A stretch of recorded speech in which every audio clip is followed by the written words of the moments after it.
ഇതിൽ ultimately NMC കേന്ദ്ര ഗവൺമെൻറ്റിൻ്റെ ഒരു ബോഡിയാണല്ലോ നാഷണൽ മെഡിക്കൽ കമ്മീഷൻ എന്നുള്ളത്. എനിക്ക് പലപ്പോഴും തോന്നിയിട്ടുള്ളത് ഒരു ക്ലിയർ ആയിട്ടുള്ള ഒരു ഇൻഫർമേഷൻ പലപ്പോഴും കുട്ടികളെ സംബന്ധിച്ചിടത്തോളം ഗവൺമെൻറ്റിൽ നിന്ന് എന്ത് ചെയ്യുന്നില്ല, അങ്ങനെ കിട്ടുന്നില്ല എന്നുള്ളതാണ്. മുൻപത്തെ ബോഡി നാഷണൽ മെഡിക്കൽ കമ്മീഷൻ മുമ്പ് മെഡിക്കൽ കൗൺസിൽ ഓഫ് ഇന്ത്യ ഇത് ചെയ്തിരുന്നത്. അവർ കൃത്യമായി പറഞ്ഞിരുന്നത് ഇന്ന സ്ഥലങ്ങളിൽ നിങ്ങൾക്ക് പോവാം, ഇന്ന മെഡിക്കൽ കോളേജസ് MCI അംഗീകൃതമായിട്ടുള്ള മെഡിക്കൽ കോളേജാണ് നിങ്ങൾക്ക് പോകാം.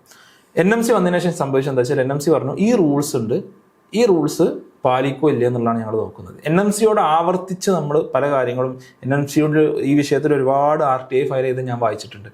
എല്ലാത്തിലും NMC പറയുന്നത് ഈ ഗൈഡ് ലൈൻസ് ഉണ്ടോ ഇല്ലയെന്ന് മാത്രമേ ഞങ്ങൾ നോക്കുന്നത്. ഞങ്ങളൊരു യൂണിവേഴ്സിറ്റി എന്ത് ചെയ്യുന്നില്ല, നിങ്ങൾ പോകണമെന്ന് പറയുന്നില്ല, നിങ്ങൾ പോകണ്ടെന്ന് പറയുന്നില്ല, ഈ റൂൾസ് നിങ്ങൾ പാലിക്കുന്നുണ്ടോ ഇല്ലേ അതാണ് നിങ്ങൾ നോക്കേണ്ടത്. ഇപ്പോൾ വന്ന ഉസ്ബെക്കിസ്ഥാനിലെ യൂണിവേഴ്സിറ്റീസിനെ വളരെ സ്പെസിഫൈ ചെയ്ത് NMC പറഞ്ഞത് വരെ എനിക്ക് തോന്നുന്നത് അത് NMCയുടെ ചരിത്രത്തിൽ തന്നെ ആദ്യമായിട്ടാണ് ഒരു യൂണിവേഴ്സിറ്റിനെ സ്പെസിഫൈ ചെയ്തിട്ട് ഇവർ വിമർശിക്കുന്നതായിട്ട് ഞാൻ കാണുന്നത്. പേഴ്സണലി ഞാൻ എന്ത് ചെയ്തിട്ടില്ല, കണ്ടിട്ടില്ല. അത് ഞാൻ മനസ്സിലാക്കുന്നത് വളരെയധികം കൺസേൺസ് എന്ത് ചെയ്തു, കുട്ടികളെ സൈഡിൽ നിന്ന് റേസ് ചെയ്യപ്പെട്ടു എന്നുള്ളത് കൊണ്ടാണ് NMC അങ്ങനെ ചെയ്തതെന്നുള്ളതാണ്. അപ്പോൾ ഇവിടെ ഒന്ന് ഈ ഒരു ഭാഗത്തുള്ള ഒരു എന്താ പറയുക, ഒരു ഒപ്പാക്ക് ആയിട്ടുള്ള അത്രയധികം ട്രാൻസ്പെറൻ്റ് അല്ലാത്തൊരു സിസ്റ്റം തന്നെയാണ് ഉള്ളത് എന്നുണ്ട്.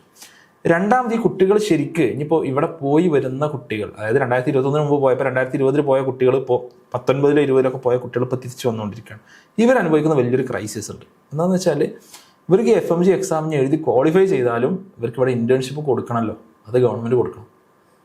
അത് അവർക്ക് കിട്ടുന്നില്ല. പ്രോബ്ലി ഗവൺമെൻറ്റിന് അതിനുള്ള സീറ്റ്സ് ഇല്ലാത്തതുകൊണ്ടായിരിക്കാം, ഫണ്ട് ഇല്ലാത്തതുകൊണ്ടായിരിക്കാം. പക്ഷേ ഇത് പല ആളുകൾക്കും 6 മാസം 1 വർഷമൊക്കെ വെയിറ്റ് ചെയ്തിട്ടാണ് എന്ത് ചെയ്യുന്നത്, കിട്ടുന്നത്. ഇവർ നന്നായിട്ട് സ്ട്രഗിൾ ചെയ്യുന്നുണ്ട്.